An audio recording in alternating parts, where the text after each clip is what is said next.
Hi, everyone. This is Suzanne Wagner, and my part today is called The Striving for Perfection More Than What It Seems. What is ballet but to strive for a type of human perfection?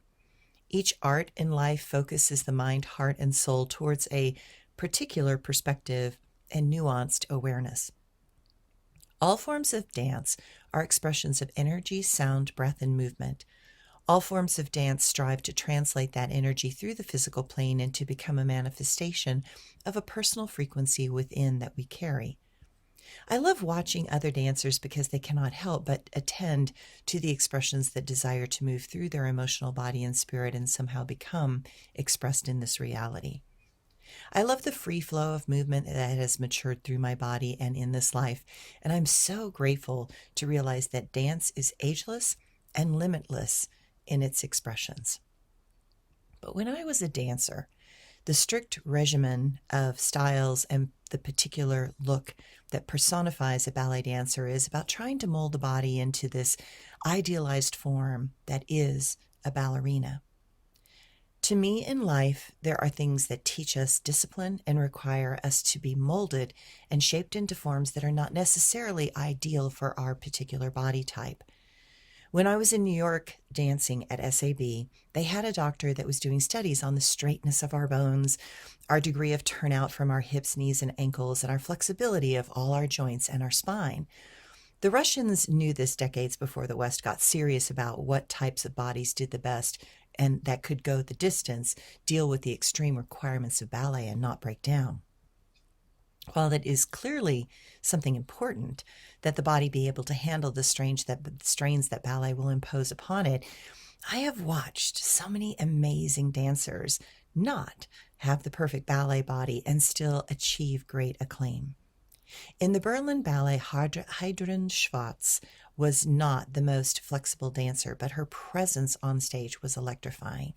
She had a type of passion and sultry quality of movement that made you not be able to stop watching her. Nureyev did not have the perfect ballet body either, yet his mind was so strong that he demanded that it conform to what he wanted and needed. He was able to do that for a long time, but eventually pushing the body that way will break things down. But I find it is the mind that determines many things in dance. I have watched those with the most perfect faculty or body, and yet their mind did not have the determination to keep going in a ballet career. I have seen those with challenges with their body, but their mind was so strong that they would find ways to mold and adjust to what their body could and could not do. They would somehow come to a balance and an inner compromise that would allow them the opportunity of a career. I have found that those that captivated me the most were not the technically brilliant dancers, but those that knew how to allow an audience to feel them, to see into their soul, and to take us along on the emotional and transformative journey of their character. Certain dancers grab your attention and you can't keep your eyes off of them. They have some magnetism that draws you in and captures your soul.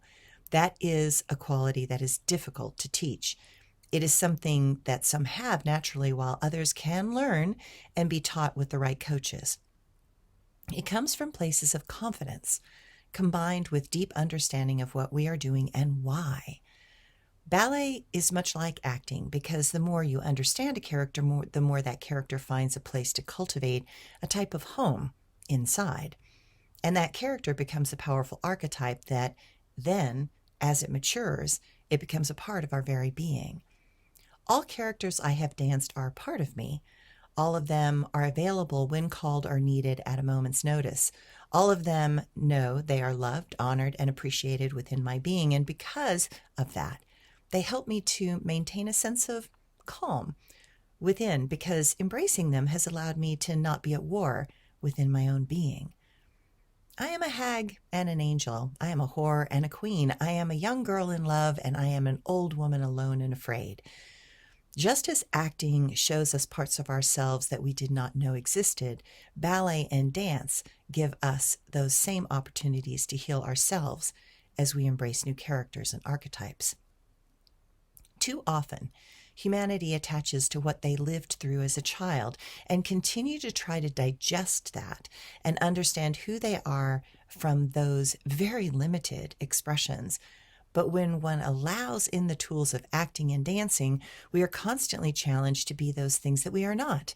We are asked to be ideals and demons. We are given permission to fully embrace more of who we are.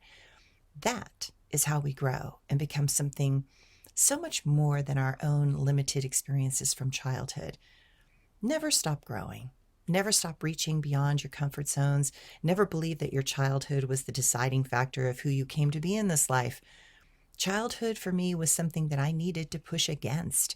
It was lovely, but on so many levels, it was not enough.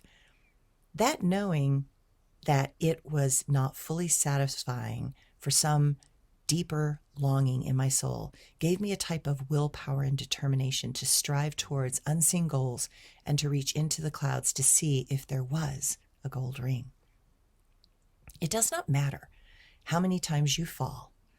What I remember most were all the moments that I suddenly did fly. And sometimes those flights were the feelings of soaring on a stage through my body.